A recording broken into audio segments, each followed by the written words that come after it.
Aha! Buongiorno! Paul O'Neill here. I'm in a car park in the middle of nowhere. Not got anything in the back of the car today. Yeah, I got rid of all that stuff. Yeah, we're here to review Croft and preview Snetterton. So, yeah, there's quite a lot to talk about. Snetterton is an interesting one coming up. Long circuit, very flat. May favour Ash Sutton and his Infinity rear-wheel drive. But also I think that Dan Cammish and Tom Ingram have got massive opportunities here, because it does seem to look like if it's not a front-wheel drive circuit, it's definitely balanced between the two, rear-wheel drive and front-wheel drive. So a lot to look forward to.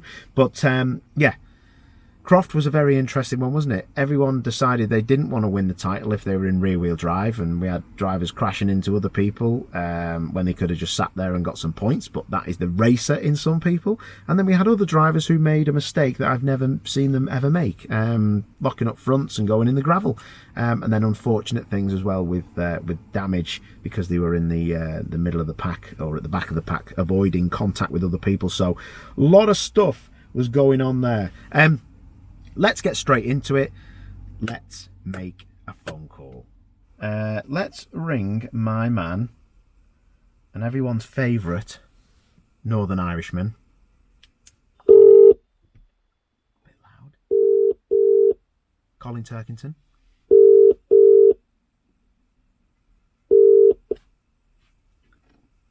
Hey, mate. How's about you, mate? You alright, Key? Did you get the skid marks out?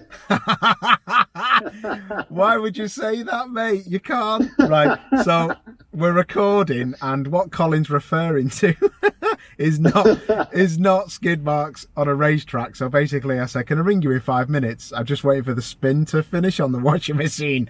And he said he would only get interviewed if I could sit on the washing machine and interview. So sorry I had to explain that, Cole. How are you, lad? Are you all good? Yeah, very well, Paul. Yeah, looking forward to getting back to action this weekend. Last weekend was great being down at Goodwood and doing some racing. With no pressure and having a bit of fun. So I really enjoyed that. But quickly your mentality shifts towards the next race, and Snet's somewhere we always go pretty well. So.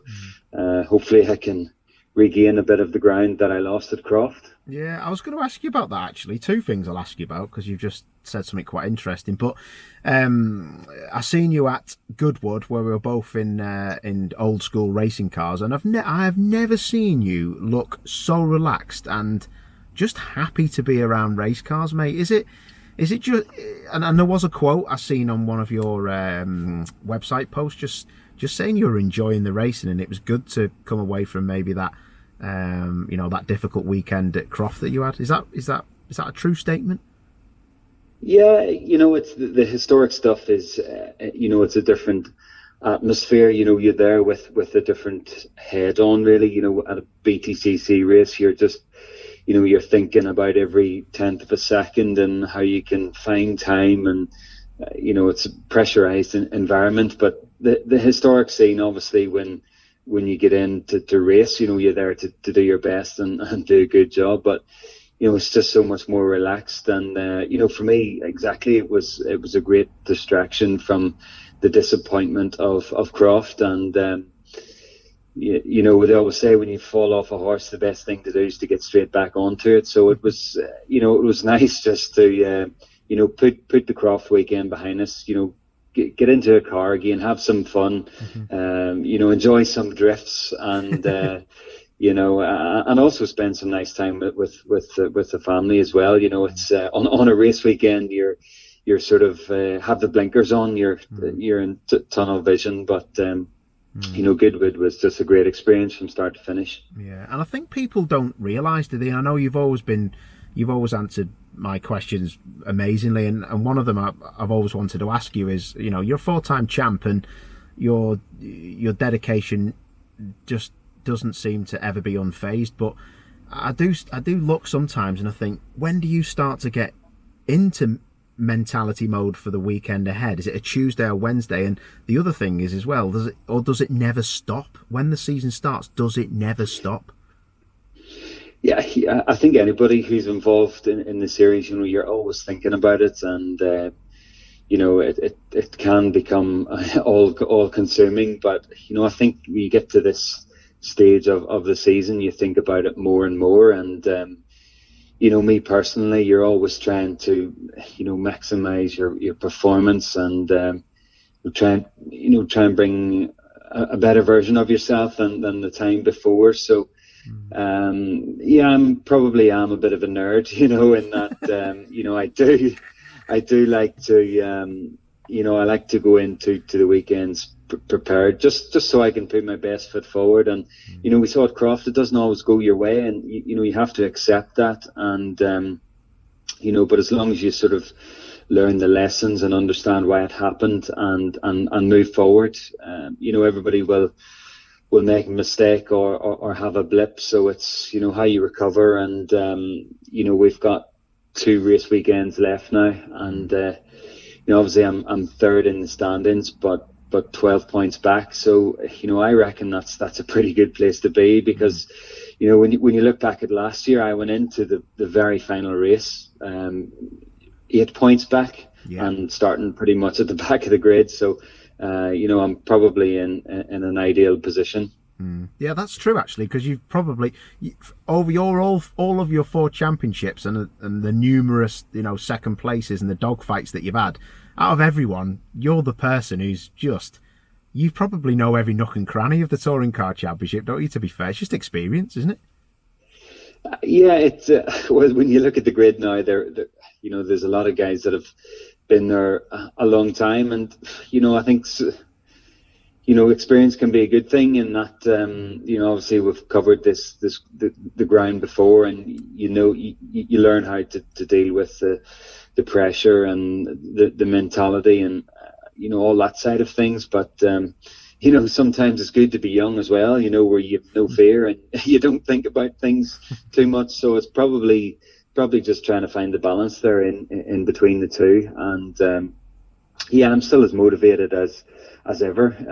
Having won before, I still feel the same hunger to do it again. And I'm aware of that, and I'm thankful of that, because a lot of times you're not in control of your motivation. You either have it or you don't, or it fades. So thankfully, I still feel a strong desire to win. So that keeps me working hard. Yeah, no, fair play to you, mate. And I know you've got a lot of people who support you in the background as well. And I was going to ask you, mate, about qualifying at Croft went really well. Race 1 was amazing. Everything looked absolutely amazing until about 2:20 on Sunday afternoon, and I was watching the race, and I don't know, you can tell me if this is wrong, but it looked like you and Ash Sutton kind of got together in the pack, and I mean like just a side to side contact, and then you seemed to go straight on. But I'm not saying that was anything to do with it. It just looked like it was quite compact in the middle. Or was it just a front right lockup or something that just sent you off? Because you were quite adamant on Insta that that's just what happens, and that's the way it goes. Get on with it.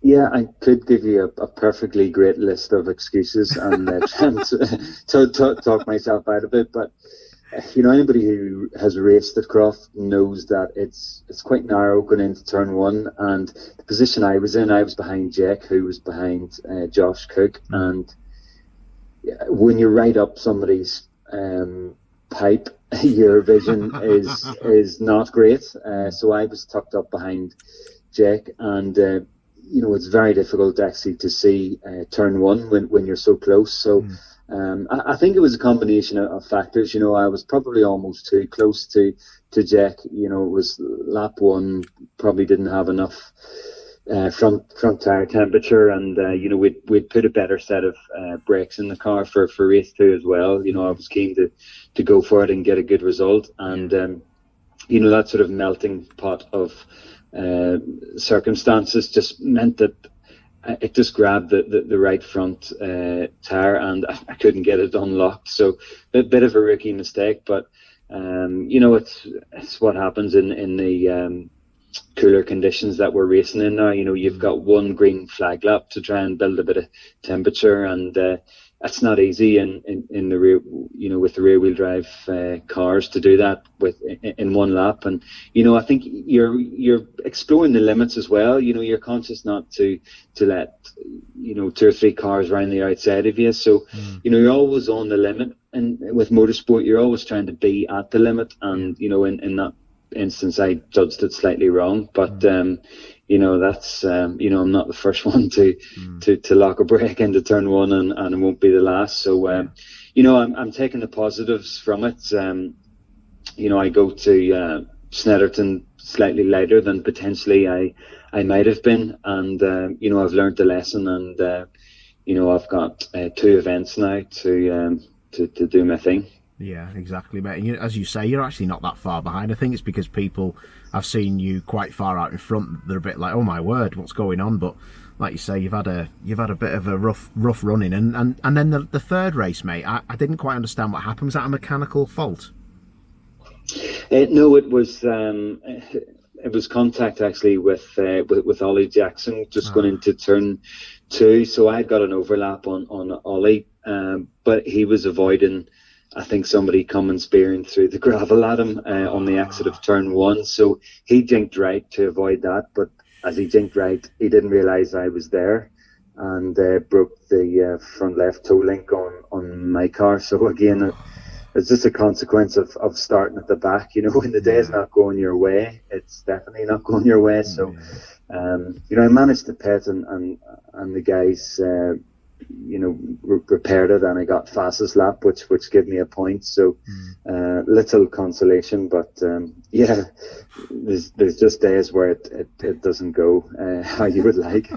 Yeah, well, it could always be worse, mate. And then you probably watch from the sidelines as Ash Sutton lunged Jake Hill and ripped his own tyre off his car, and I bet you thought, well, that's something I didn't think had happened. But do you look at things like that and think, oh, I've got another chance here? Because it looked like he could be running away with it there, couldn't he, to be fair? Yeah, it was a bit of a get out of jail free card for me. Obviously there's a lot of other guys at play. Dan Cammish had a strong weekend, and Tom Ingram a very strong weekend. But it's like the mistake I had into in race 2. Everybody's pushing. You can't hold back and just settle for a position. Every point is vital for your championship. So, you want them all, and it's not easy sometimes to sit back, and it takes very little to derail a race or put you out. So it's a fine balance, trying to get it right. But I think as things stand, it's well set up. There's a strong core at the front who are very close in points, and it's definitely all to fight for. I wouldn't like to be having to put a tenner down to see who's going to come out on top. Yeah, no, for sure, mate. The front wheel drive cars have definitely come on song, haven't they? And Croft, which is a rear wheel drive circuit, so to speak, has basically brought the front wheel drive guys back into it. So it'll be I think gone are the days when Croft is a rear wheel drive track. I think historically that was the case when we had the smaller tire, but now with the medium compound tire, it just doesn't drop off. We saw even at Thruxton, the rear wheel drive car was dropping off before the front wheel drive car. So it's definitely a lot more of a level playing field in that respect. You don't see the front wheel drive car fall off a cliff like you used to. It just doesn't happen. So I think our chassis obviously still works very well at Croft, but we don't have that upper hand that we might have done sort of in the in the sort of 2009, 2010 era. Yeah, no, for sure, mate, definitely. And listen, last question, mate, 'cause I said I wouldn't keep you long. Interesting you said about that. What about then Snetterton? that really, I don't think, is a rear-wheel drive circuit. You won I think race 2 you won last year, and apart from that, qualifying looked a struggle with the weight. And there's a different qualifying format, isn't there, this time? I think you've got the last 10 minutes for the top 10 shootout. So what do you think will happen for you, mate?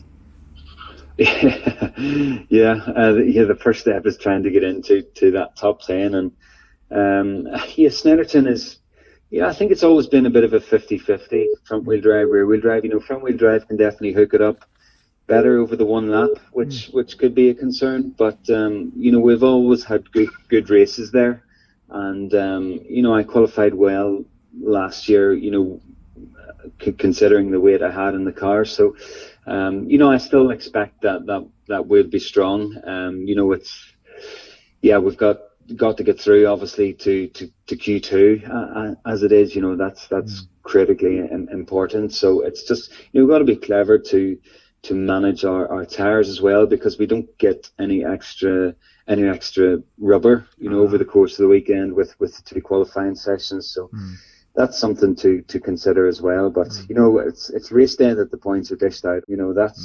That's what we need to focus on, and we've got 1 free practice session this weekend as well instead of the 2. So we've got to do a lot of good work in that session, and but I'm not concerned. I'm really looking forward to the weekend, and it's great that we're still racing. Normally the season's over quite a few weeks ago, and you're already starting to miss it. So it's great that we've still got 2 meetings left. Yeah, no, definitely, mate. And I hope your headlights are working okay, mate, because I think you might be racing into the dark for the last 2 rounds of the touring cars. But no, really appreciate it, Cole. Some really interesting stuff there, fella. And I'll let you get on with the rest of your day and your prep and everything. And I'll see you up there at Snet, lad.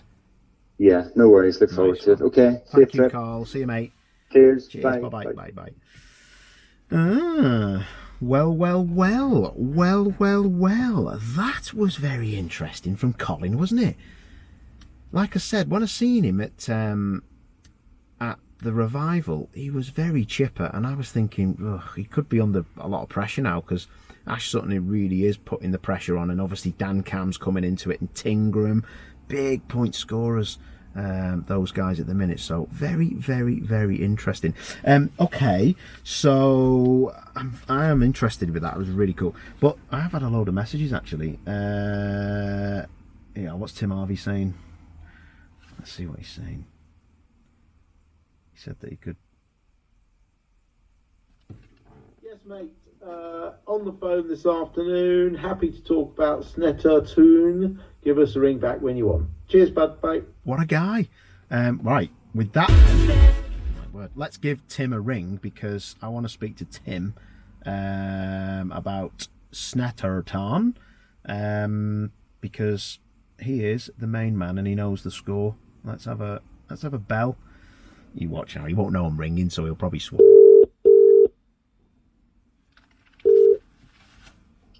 Hello, mate. Timmy, you're being recorded, mate, so you don't swear or call someone horrible words. Why do you think you have to say that first? Because I know what you and David Addison are like offline in the comms truck. Yeah, off air. It's David. He's terrible at swearing. Yeah. Mate, what you're up to? What are you doing?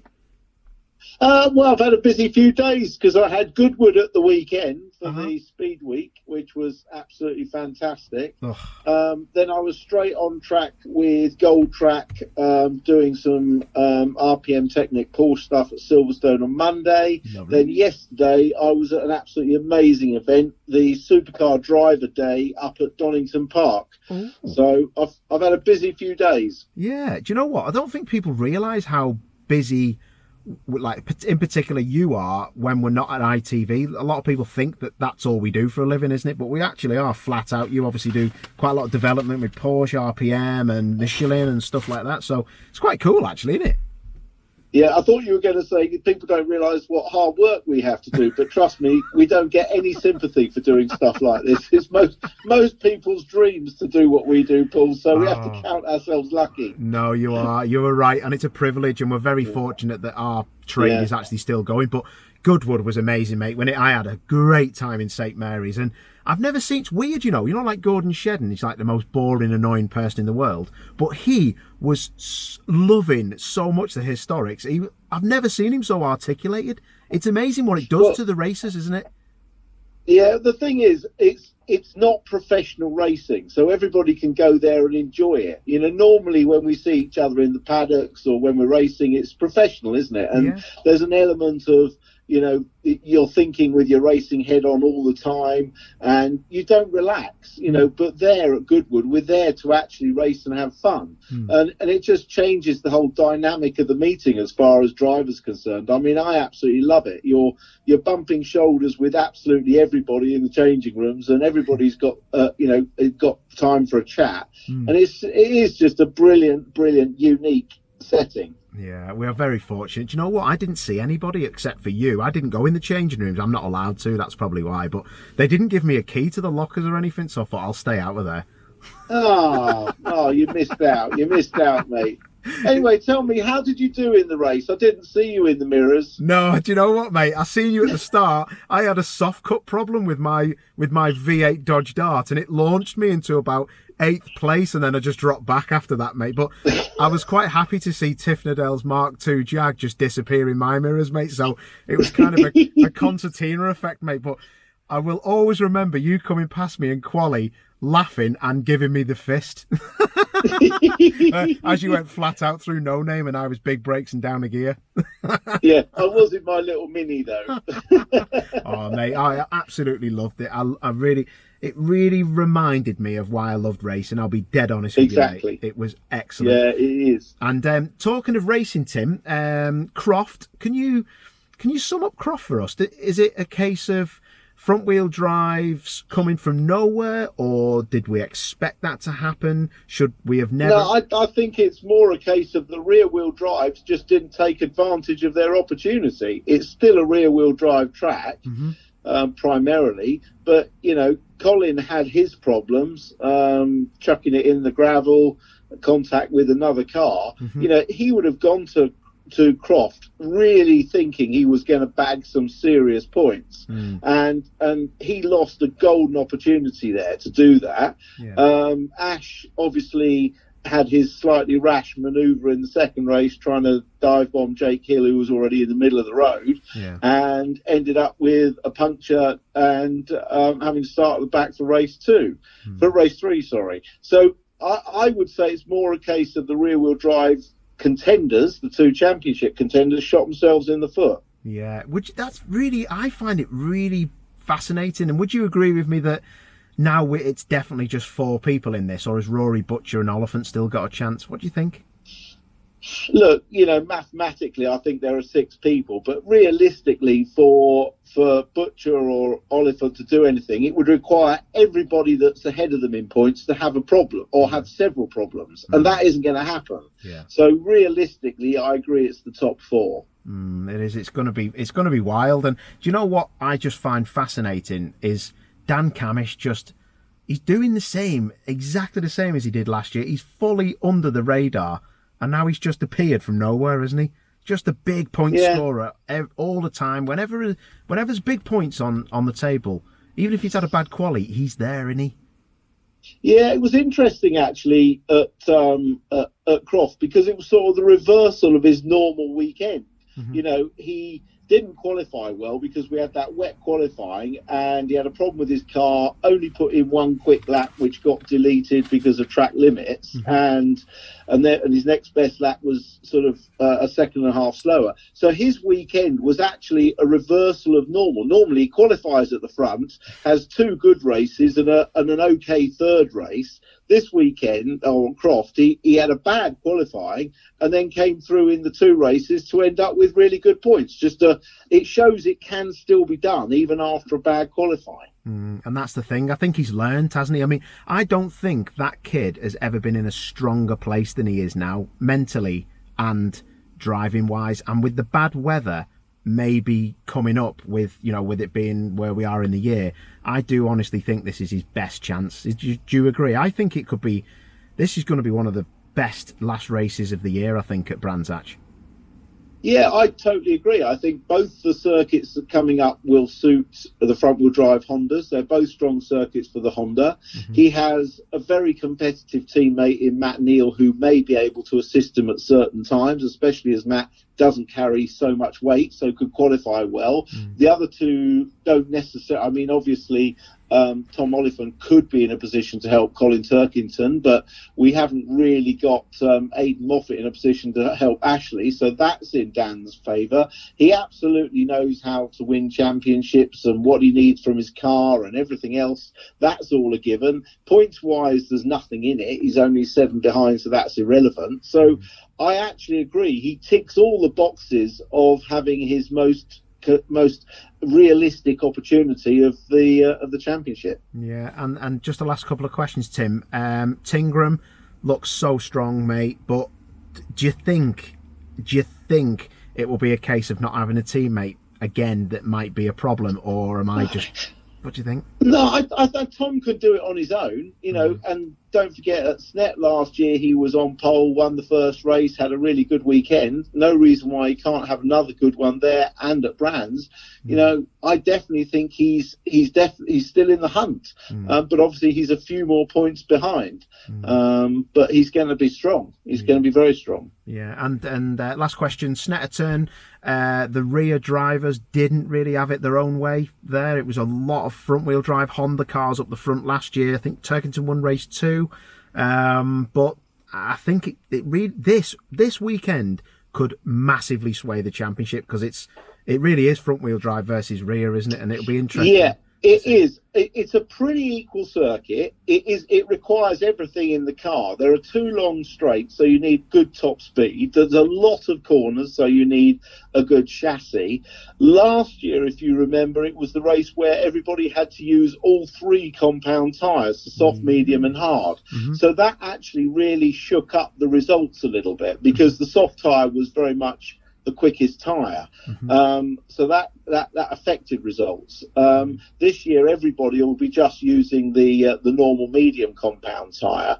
The soft tyre works very well on the BMW and the Subaru, so they won't have that advantage here. Qualifying wise, not having weight on definitely helps. Ingram qualified on pole last year with just 6 kilos on, I think. But you know, Ingram, Cammish are going to be right up there definitely, but weight does hurt. I think Colin was 5th on the grid last year with maximum ballast. But you know, it's a very equal circuit, front and rear wheel drive, but the Hondas, the BMWs, Ingram have always gone well there, so it's going to be really even. And we've got this interesting extra twist with the top 10 runoff in qualifying for the final 10 minutes. That's the thing. And just quickly, can you why are they doing that? Is it just to try and make it more exciting, the last 10 minutes top 10 shooter? Yeah, it's just to spice up qualifying a bit. So everybody has 25 minutes on track to qualify. Then it all stops, and the top 10 go into a 10-minute shootout for fastest time for the top 10 grid position. So yeah, that's just a bit of extra interest, if you like. Yeah, it's always at Snetterton as well, isn't it? We always try something different. Yeah. Perfect, Tim. That's amazing. You've done all my work for me. Thanks, mate. I know. I don't know why you didn't ring me before. I mean, you know. It was here to help, mate. To help. I'm always here to make you look good, Paul. That's the thing. You've been doing that for 8 years, Tim. Hey, listen, lad. Thank you very much, fella, and all the best. And I'll see you up there on Saturday, geezer. See you up there, matey. Nice Take one. care. Thank you, Tim. Bye, Cheers, mate. bud. Bye. Bye. Well. That was amazing. Tim, we are so lucky to have Tim Harvey, a champion, a fantastic analyst. And I always love hearing from Tim and what he thinks, because his technical knowledge is fantastic. And I think when, you know, for somebody he didn't know, I literally spoke to him 20 minutes ago and just said, can I give you a shout? And for him to know all of that already about what's happened before just shows how much he analyses things. So we're very, very lucky, aren't we, to have Tim on the ITV team. Right, okay, let's quickly just... I've got 9 minutes left on this SD card, so I might have to cut this and go again. But just a few notes on a couple of people I thought were fantastic at Croft. We haven't mentioned Josh Cook. I just thought he's shown what he was all about. Quali pole, unfortunate for Tom Ingram, he was thrown out, but given the pole to Josh. 2 wins. Remember the first win without weight or minimal weight for where he was in the championship. So great first win. But then just showing what he's made of with that second win with 60 kilos of ballast on. So them 2 wins were amazing. And the only other drivers that have won either 3 races or more are all the guys in the top 4 of the championship. So that kind of shows what might have been. Because Josh had a real good go at it last year, didn't he, where he was right in the fight until the very last couple of races. So just showing his class there, Josh Cook, an absolute amazing guy and a great competitor. 52 points he scored at the weekend, 2 firsts and an 8th place, absolutely great. So for me, that was real championship stuff. That was amazing. Jake Hill, Jake again, it's a bit like Josh Cook actually. That was his strongest touring car weekend so far in the BTCC. 41 points he got the front row. He was second on the grid for the start, finished second behind Josh, then he finished third in the second race after that bit of contact as well with Ash Sutton when he tried to get past him at the hairpin. But Jake went on there to finish third and 7th in race 3. So again, just shows what could have been for Jake, because Jake is again a bit like Josh, where he's a really strong competitor, and in that old FK2 Honda as well. He has been doing an amazing thing. I asked him before on a voice note on WhatsApp, has the misfire gone? And he was saying that it has gone. They're not too sure where it's gone, but it's gone. They kind of got rid of the last bit of it, I think, at Thruxton. So Thruxton onwards, they've been okay with it. I don't know how engines are built and things, but I'm assuming that's the same engine. And sometimes if you've got a problem like that, you might have to just change everything and see how you fare from there. But it's a difficult one he's been carrying, Jake, because he knows he's fast. And I'd be surprised to know what they've done to that engine. Sometimes you have to do something to the ECU of the engine to maybe, I don't know, try and get rid of some kind of electrical gremlin if it was that. But he was just saying that it's gone, and the engine seems to be complying well. So anyway, he seems to have done a good job. And I did ask him how he's done all that with that in the back of his mind, and he said big balls and massive skill. Obviously that was tongue-in-cheek because Jake isn't arrogant at all. I thought that was quite a funny quote. I hope he doesn't mind it being said on here, which is cool, isn't it? Ash Sutton, quickly on Ash at Croft. I thought very interesting. Ash, like Andrew Jordan said it, he was a racer and he, that might catch him out. And it did catch him out in race 2, didn't it? And I think I did see a quote or something like a quote on Insta from Ash of a picture of him going through the chicane, usual rules, flat out sideways. He's got so many more fans this year, I think, of how he's driven that Infinity. The racer in me got the better of me. I think that was something along the lines of what Ash said. I think everyone agrees with it. I think it's great that he's come out and said it. But he knows where he stands in life. He's a racer, and that's what we want to see. Will that be a defining moment for the championship? I'm not too sure, to be honest. I think that Ash would rather win it with all his attributes still in place and him trying to dive down the inside of a million cars. He'd still want to win it that way. I don't think he'll ever back off, so I don't think we can ask that question. But Tim Harvey was saying in comms, will it be that loses him the title? Be interesting to see how he looks back on it if he doesn't win the title, but because he did give up a lot of points. He scored 24 points. Cammish scored 34, Turkington scored 16, and Ingram scored 37. So yeah, he was amazing. Round 3, he was at the back, wasn't he? And he got up to 5th place and fastest lap. I think that just about sums up Ash Sutton, to be honest. He always seems to be at the back for some reason and still gets amazing load of points. I mean, geez, I bet the competition are breathing a sigh of relief, to be honest. Unbelievable that if he'd have finished most races, or he'd not started at the back, he would have been up the road for sure. Little bit on Tom Ingram.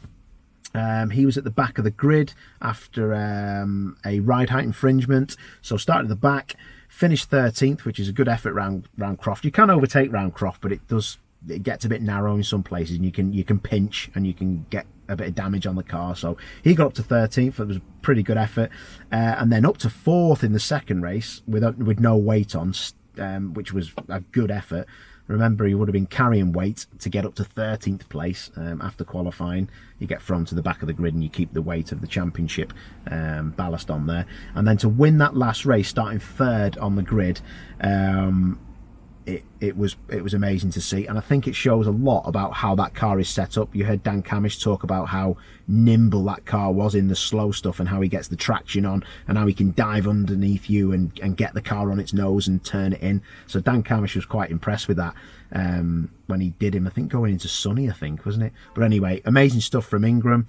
I think the great thing as well is that for me, he didn't just walk away.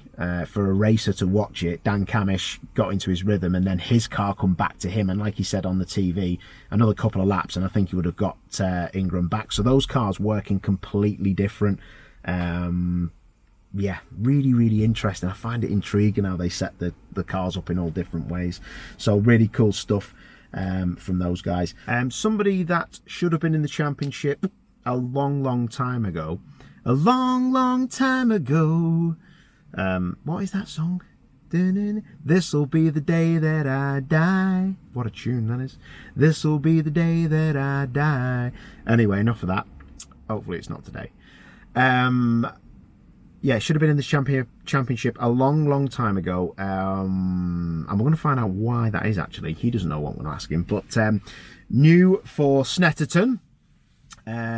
Quadruple British Clio Cup champion Paul Rivett. Let's give him a ring, making his debut with Trade Price Cars. So yeah, see what it's all about, eh?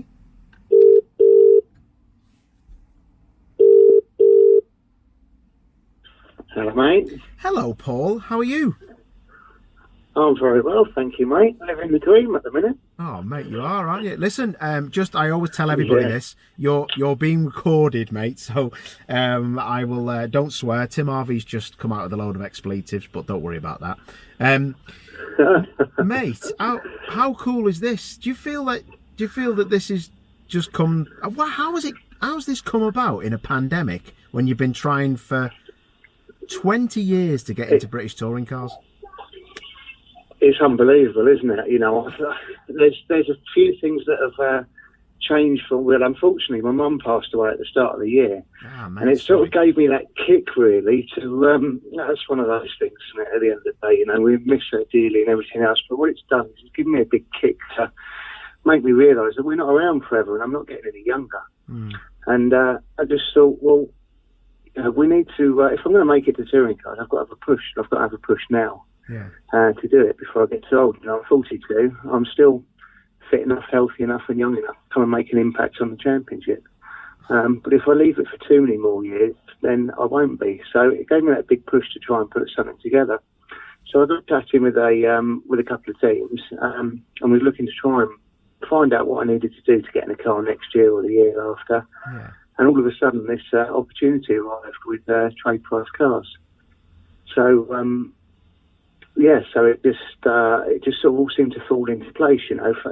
Luckily enough, I've got some fantastic sponsors and people around me. So, you know, Taco Sis have been my main sponsor for quite a few years now, and 100% behind me. So, yeah, they've really helped with this. Also, Wayne Easton, WD Recruitment and WD Logistics. You know, I've been with Wayne now since 2014.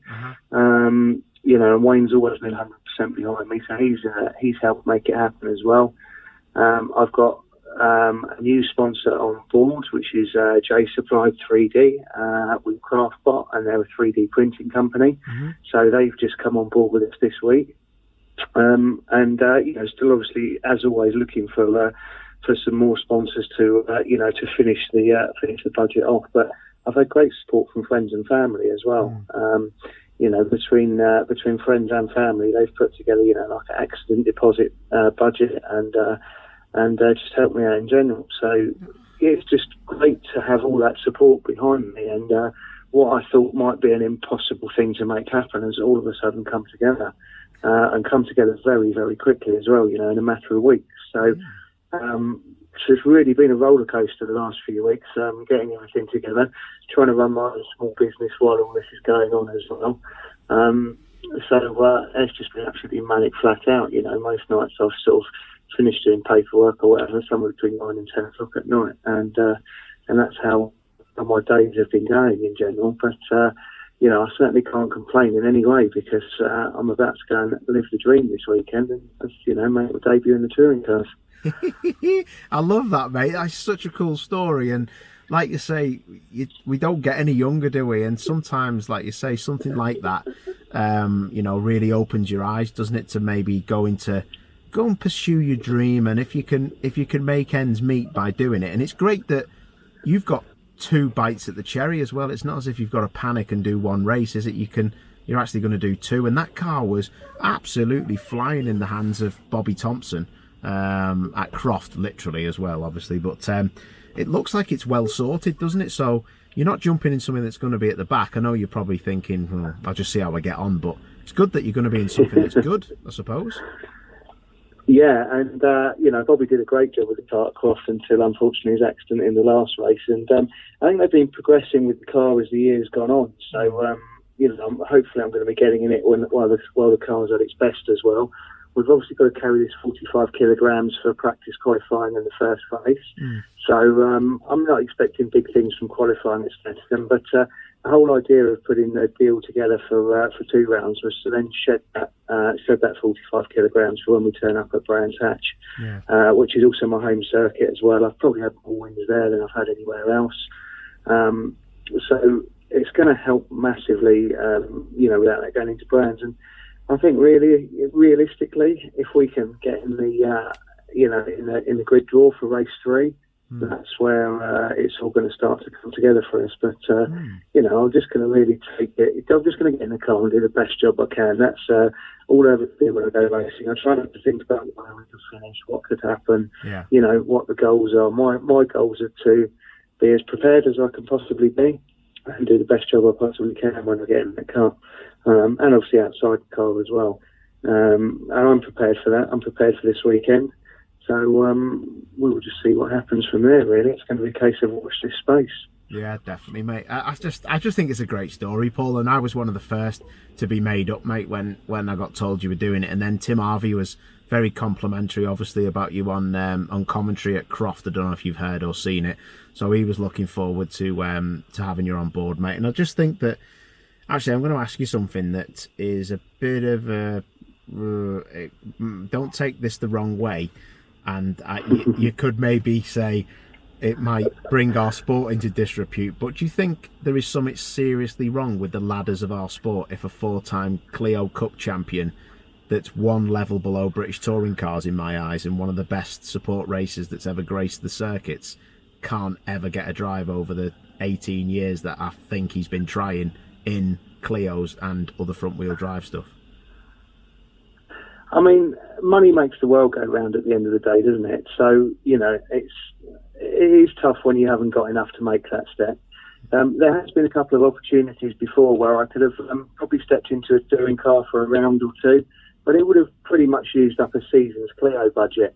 And it might not be in a car that had been competitive enough either, although I felt was competitive enough at the time. And for anyone that knows me, I like to be at the pointy end. And, I feel that this is a deal where the car is good enough for me to be able to run somewhere near the front if we can get everything together. And I just think that, sorry, my daughter had in the background there looking for mummy. I just think if this is the right opportunity now for me. So, yeah, it's a shame that I haven't been able to make it there before, but I've always wanted to keep racing year after year and keep racing at the sharp end, and I've been able to achieve that by staying in the Clio Cup. Yeah. So, that's one of the reasons for not pushing so hard before to get there. Touring cars is big budgets, and to sustain that year after year is it's a hard thing to do, and it's quite a special thing to do. And I didn't feel that I could do that before, but with time ticking on, now's the time to try and have a push. And obviously this year is all about seeing what we can do and seeing if we can have a chance to get in and, for a full season next year and just really see what happens from there, basically. But this will give us a great grounding into the championship. It'll give us something to help sell to sponsors, etc., for next year. And it's just a great way to start, I think. So, I can't thank everybody enough around me that's made this happen.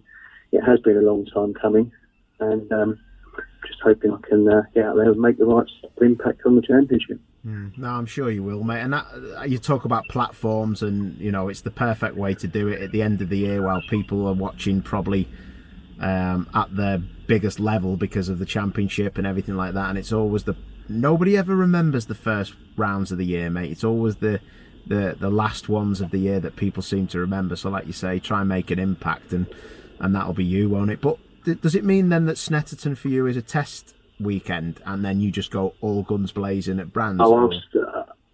I'll certainly be going for it the whole time I'm in that car. I've you know me, you know how I go racing. I'll race hard, but I'll be clean, I'll be fair. I've raced against probably half the field there anyway, as they've come up through the Clios or in other various championships over the years. So I'd like to think I know all the tricks that they do. Obviously, we're always learning, and nobody ever knows it all. That's for sure. So as much as I've got a lot of experience, it's in a wide variety of cars, it's going to be a big learning weekend at Snetterton. But I'm going to just give it the best shot I can, and for sure when we get to Brands Hatch, it's going to be that little bit easier to be a bit further up the grid and a bit further up the field. I know the circuit like the back of my hand. It's half an hour down the road from home,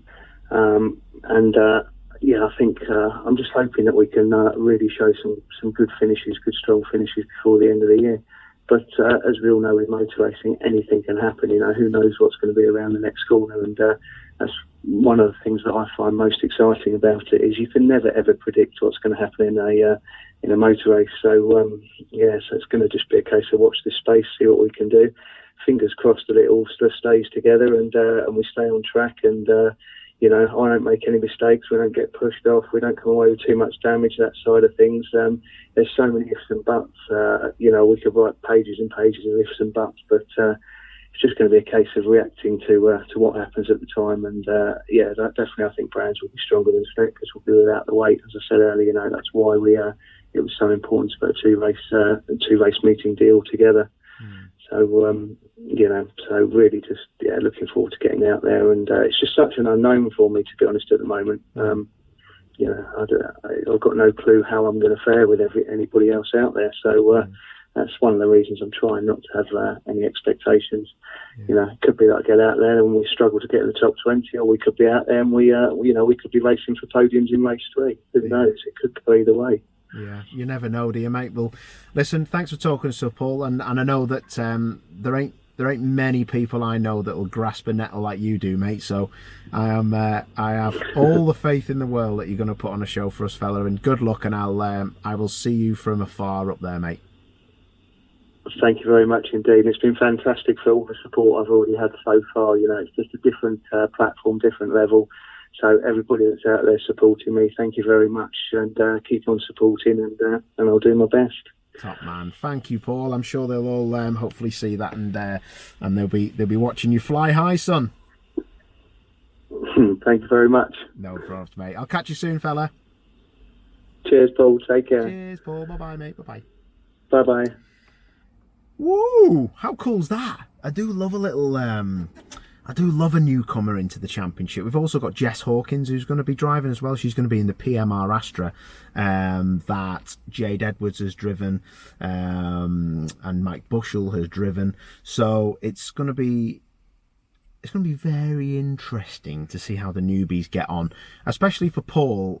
He's undoubtedly one of the most talented British drivers that have come up through the ranks, and to win the Clio Cup 4 times in quite a few different variants of the car in its generations, I think that speaks a lot of his talent. And he's driven against, like he says, most of those Clio Cup champions that have gone on to get to the touring car grid. So very interesting there, and yeah, a bit of a shame. It's took something like the death of his mum to really realise that he just needs to give it a go. But I'm sure he'll do his best for his mum that's passed away. So cool story. It's really cool to speak to Paul. Be good to see how he gets on. Next on my list, flew at Croft, literally.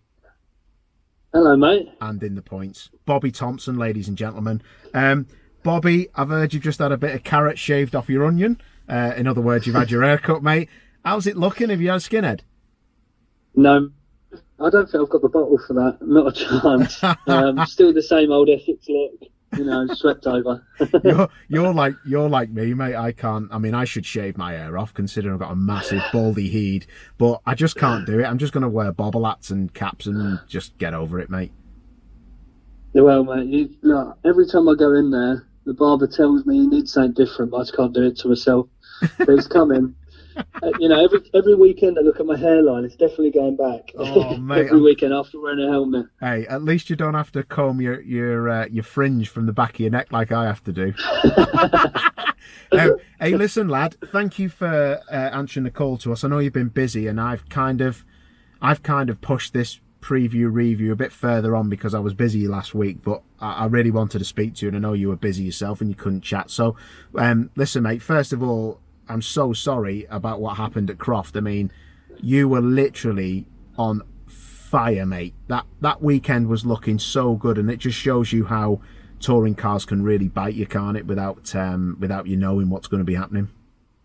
Well, yeah, this is the thing. We had our best weekend to date, and this is why the touring cars is a bit of a drug. You know, you have a good weekend, and you want to go and do it again, and then if you have a bad weekend, you want to go and prove that you're not as bad as you done last time you went out. So, you know, you're always left wanting to go out and prove yourself again. But yeah, start of the weekend was absolutely mega. I think we wasn't out of the top 10 all weekend, even on Saturday. So yeah, it was a mega weekend up until that point. I think when we put the car on the patch, first thing Saturday morning, everything just went perfect, and it's a shame it ended the way it did.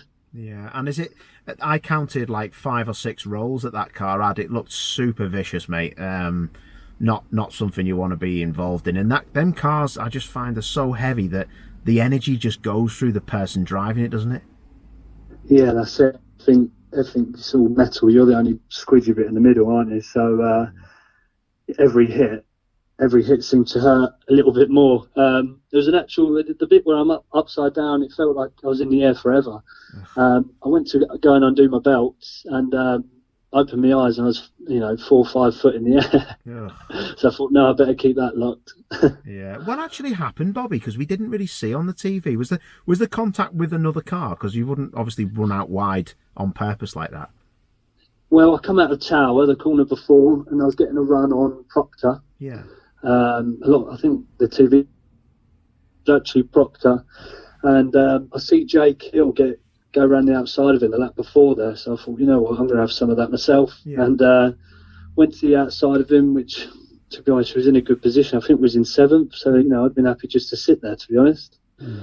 I used the access road that's on the right that leads up to the main straight, and Proctor has all the right to come across. It's his line, and I just got a bit keen for it, I think, and went to the access road. And as the grass is coming, I'm trying to turn in to get in, and before I knew it, was on the grass and trying to keep it in a straight line into the field. And there was about a foot drop into the field where the farmers ploughed it.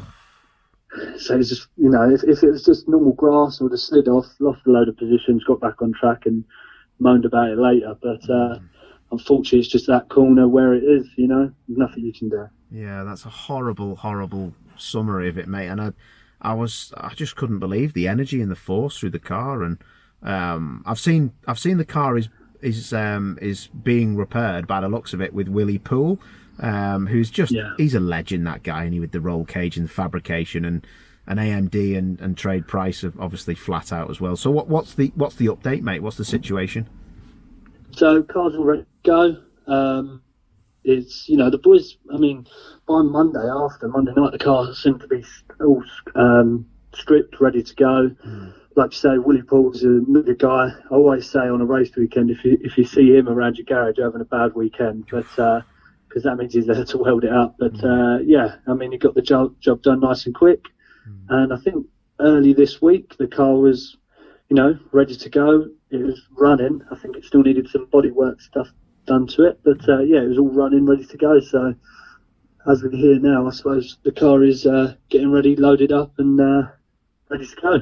Perfect, mate. Well, hopefully you'll be out, mate, and hopefully we can see you driving round for the next couple of rounds. But it'll be just good to hopefully just get the season back underway where you left it at Croft, eh? Yeah, definitely. I think we've found something, and I mean, I don't want to go much further from the setup we've got. It seems to work at Silverstone and at Croft, so hopefully it works at the next couple of rounds. Yeah, sound. Listen, fella, I really appreciate it, mate. Appreciate your time. So I'll leave you to it, Bobby, and I'll see you very soon, mate. See you soon, mate. Thank you. Top man. Cheers, Bobby. Ta, mate. Cheers. Bye. Bobby Thompson. That was a massive accident he had, and just so surprised. How I always am surprised how well them cars stand up to the actual force that goes through them. It's just horrible what happens in those scenarios with those accidents, and that car going over and over and over and over. So hopefully that'd be cool if we see Bobby. I know he'll have to go for a concussion test, which is the new stipulation from a few years ago that they've worked hard on. The concussion test will just see whether or not the drivers can drive. So hopefully Bobby gets through that. I don't know, I should have asked him actually if he'd done one lately, but we'll see how he gets on with that. But didn't really want to be talking to Bobby about that situation. I wanted it to be about how well he'd done in the races at Croft, and unfortunately in race 3 he had that problem. So it's good to see that he's out and about and he's not been harmed by it, eh? Oh my god, what's with this sun? Where's the sun come from all of a sudden? Grow up. Right, okay, so it's been a beast of a show, isn't it? I'll remind myself not to put a review and a preview together at such a critical time in the championship. It's been a bit non-stop, isn't it? But great to hear from so many different people, and interesting views from a lot of people. Right, okay, let's finish it all off. Last man I'm going to ring is Dan Cammish. Come on, Dan.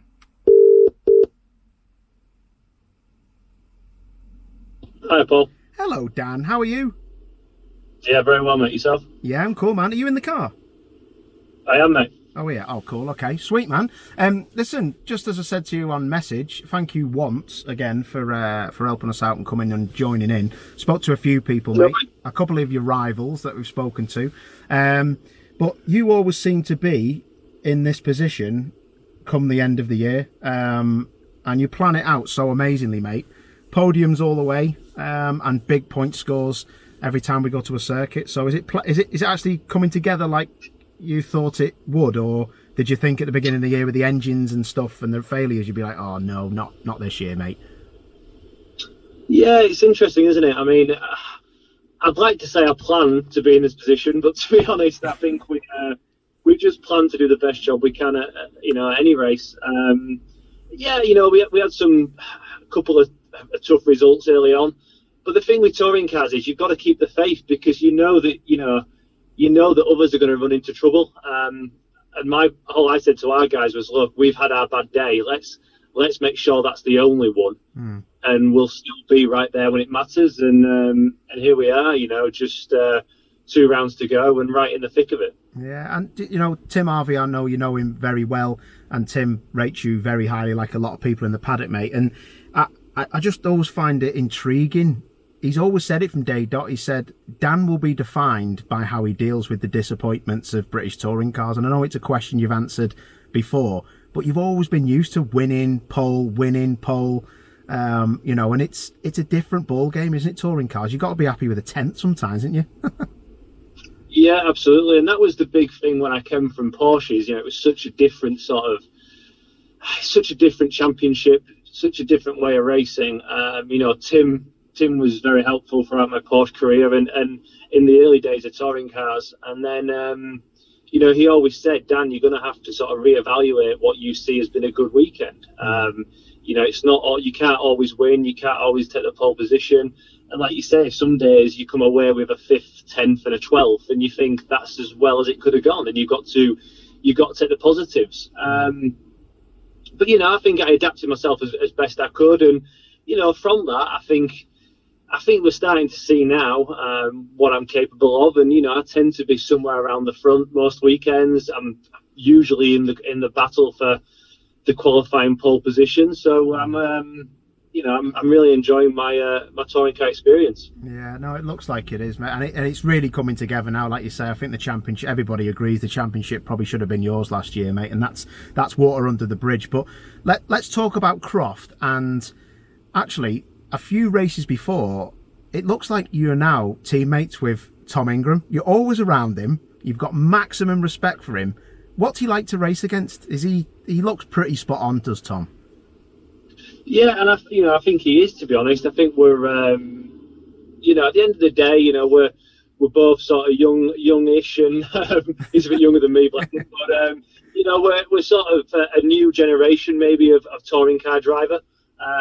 We've both got a bit of a fan base that we're trying to build, and ultimately we both want to put on the best show possible for the fans, and we want to be seen as two leading lights of British touring cars, really. So, we're both doing everything we can for our respective manufacturers, Honda and Toyota, and we're pretty evenly matched, I would say, at times. He's got a bit more experience, than myself, maybe in a touring car, but I don't think there's much in it these days, and we're both giving everything we can. So I think it's important to have that mutual respect, which I think we do have. We're racing clean but fair, but we're trying to, always trying to push the envelope as far as we can in terms of how aggressive we can be. But with someone like Tom, if you don't give him the respect, it'll only come back to bite you. Yeah. What goes around comes around in this sport. So I think it's best to treat everyone, with the respect they deserve, and hopefully they'll treat you the same at the end of the day. Yeah. But we've had some good moments this year. We've had some good sparring sessions. I think it's fair to say that Tom's come out on top, actually, a few more than I'd like, actually, this year. So I'm sure it's Snetterton battle will resume, and I'm hoping that I can get a few more points on my scoreboard, to be honest. Yeah, I'm sure you will, mate. And that's what I thought. You said something very interesting on an interview with Louise Goodman on after the last race at Croft, where Tom's car actually looks so nervous but drivable on the opening laps. He just ducks and dives underneath everybody, doesn't he? Where you don't really want to turn in and get the rear rotating and have a big Larry slide. That car seems to be set up for early doors, and then it struggles a touch, because 2 more laps and you'd have had him, wouldn't you, at Croft? Yeah, no doubt, mate. Yeah, I mean, we're seeing a bit of a pattern develop, I think, in Tom and the Toyota, and in the way, it goes off the start. It's got so much front end bite that in those opening laps that we just, at the moment, it seems that we just don't replicate. But his advantage, if you can hang on like I did it, for example, if you take an example of like Silverstone race 1, once his advantage had been nullified, we could stretch our legs off to the win. The damage he does is all in those opening few laps. He's got so much grip, and he does drive it very loose. There's no doubt it's set up loose. But I'd say it's more the front end bite and traction that he's got in those opening laps that makes the difference for him. It gives him track position, and then he knows that he's good enough. He's one of the best, probably one of the best drivers, certainly one of the best defensive drivers in the championship. And he knows that once he's out front, he's very difficult to pass. So that track position is really important for him. And a couple of times already this season we've seen where he gets off and can get past us in those early stages, because I just don't have that level of traction early on, that level of front end. And then lap 5, lap 6, that advantage has gone away, and suddenly we're chasing him down, and we reel him in. But catching's one thing, overtaking's another in touring cars. So So yeah, I think that's the strength of his car and maybe himself, and we have our own strengths. So it's kind of even itself out over the course of a race. But for sure, that is definitely a pattern that we're seeing develop now in what Tom does, and obviously it makes him very strong. Certainly when he's coming through from maybe a position further down. Yeah. It's so many overtakes done in those opening few laps. And it's a great asset to to having the car. Yeah, exactly. I just find it fascinating, mate, that you pick up on all of that, because you're in the battle with him. So we can only pick bits out of the telly, because I see him taking some real bizarre lines, like, it goes early into like Beckett's and Maggots, and he can hold it on the inside, take the shorter line and have the traction. It's just bizarre, and it reminds me very much of the old Avensis. Oh no, 100%, I'd agree. Yeah, really strange. So obviously Christian Dick, who runs the car at Speedway, they're actually very clever people, to be fair to them, and I just find it fascinating, because obviously your car has different strengths in different places. But is that something that you would think about then going into Snetterton? Or do you just stick to your own game plan and think, right, we just get the best out of our car, or do you try and replicate what they do, or do you just know what works with your setup? Oh, we've certainly discussed it. Literally only a few hours ago, discussing this very topic. Actually, I mean, it's an interesting one, as you say. I mean, it does remind me of the Avensis. The front end traction and the grip in those early laps. That's not by accident. That is, they're doing that on purpose. To have an advantage in those early laps. But there's two things for us that are interesting. One is that it doesn't last the race distance at that speed. Yeah. And we've seen that numerous times. And also, it can bring failures.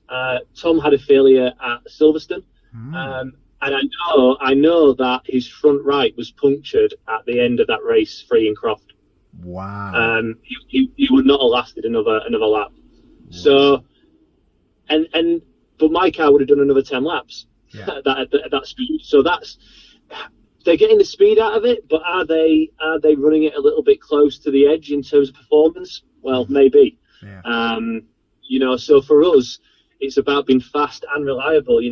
Tom's playing catch up right now, and he's almost there actually. So there comes a point where when you're catching up, of course you risk it and you take the chance.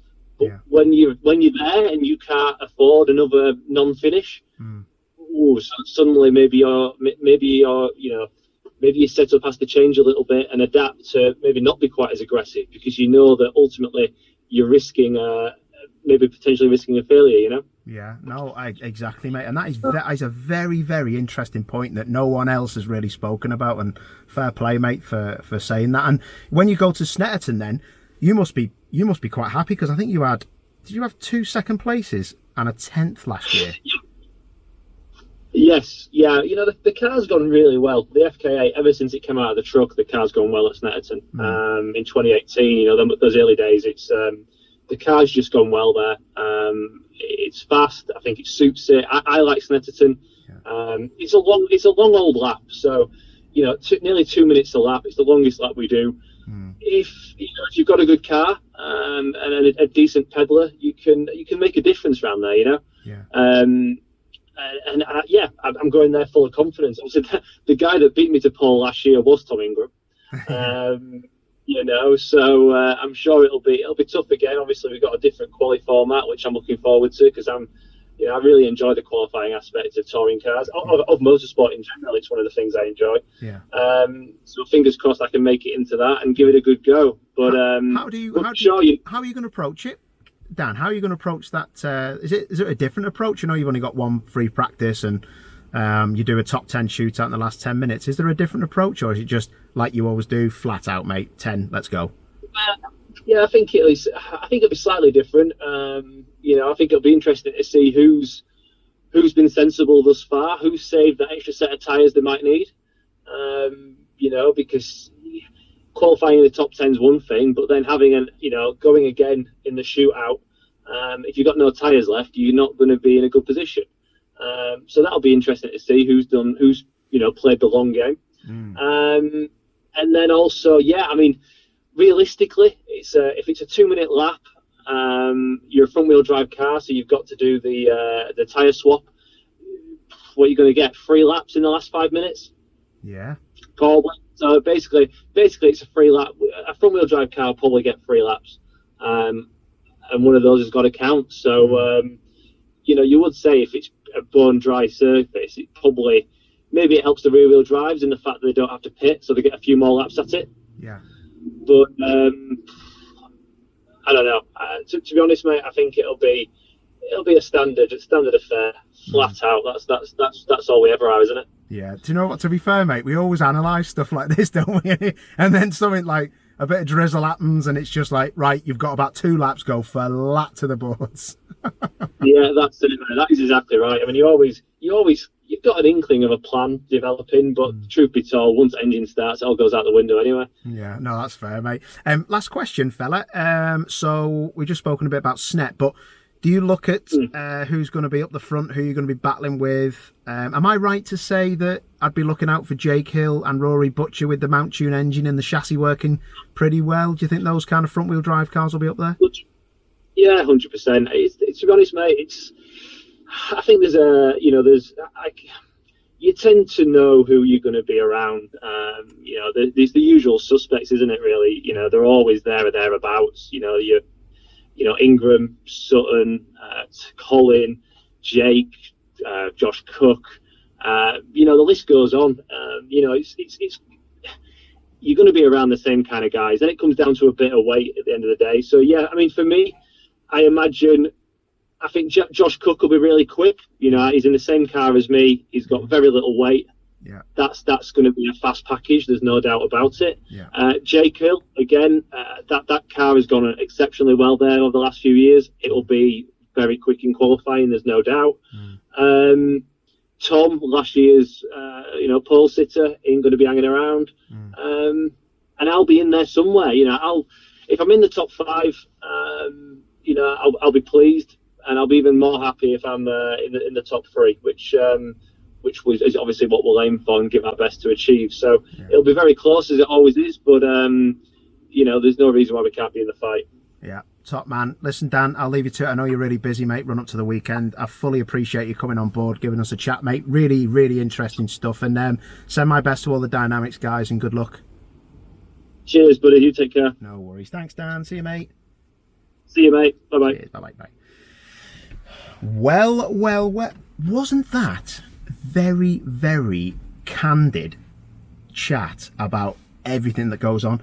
They were having the same... I haven't spoken to Dan. I have WhatsApped him and said, would you just mind having a little chat? It's 5 minutes. He was like, is it on the phone or is it Insta? So that's the only chat we had. So us talking about the events that Ingram and Speedworks used to run and how it takes those long sweeping curves more directly than some of the other front wheel drive cars early on and in the middle of the race just shows how much they go in depth with everything. I'd be happy if you like that chat, because that is some technical stuff that no one ever really... Drivers never usually speak about that. Fair play to Dan. No one else can get that kind of any advantage from it, but it's good to hear from him, isn't it? Right, let's wrap it up. Absolute legendary status on the phone calls. Tim and everybody, thank you to everybody that come and had a chat. Sorry it's a long one. I know sometimes you haven't got enough time to watch these, but thank you. And I do read all the comments. Some of them, I'm sorry if you see me go for people, but I'm not having people giving me grief on some of these things when I don't deserve it. So that's why I fire back. Everyone's entitled to their opinion, and I'm the same. So if I upset anyone, I'm sorry, but I don't mean to. But if you try and upset me, then I will upset you back. That's just the way it works. Okay, so yeah, let's just talk about Snet quickly. I think it's going to be front wheel drives up the front. There'll be a front wheel drive car on pole. I cannot see Ash Sutton doing it with 60 kilos. It's a long lap. The last corner that comes out, the tight, I think it's Murray's it's called, the last corner. I hope it's called Murray's, I'm sure it is. That, if you in a rear wheel drive car, it'd be very good, but getting the launch to run the top speed up the hill, that's where you lose a lot of speed. I remember when I've had weight on board before, and you look in your mirror and that's where everyone catches you. So it's a long lap, and you need a good front wheel drive chassis. All the rear drive cars have got a lot of weight in, except for Moffat and Oliphant. But I think it's going to be somebody like Jake Hill, maybe Josh Cook. And I think that, especially with Josh having that weekend he did at Croft, but I think Rory Butcher as well. I know he's carrying quite a bit of weight, but that car will have now settled from its accident. It's been out at Croft, done the business. It'll have come back. They've put it on a set down patch, and the car will have settled from being rebuilt. So I'm thinking it might be even better at Snetterton. So with that Mount Tune engine, quite a powerful unit, and a great chassis from Motorbase, I think that will be in the mix. So Hill, Butcher, like Cammish said, Cook, and Tom Ingram has got a lot more weight than he had last year when he pulled it and won the first race. So they've come a long way with that car, so maybe he can stick it on the front row with that weight on board, but I'm not too sure. I think it's going to be a light front wheel drive car, but the big point scorers I think are going to be Cammish, and I think Tingram's going to fare well as well. I think this is where the tide will turn, and this is where, when we go to Brands Hatch for the final round, it's going to be neck and neck. I cannot wait.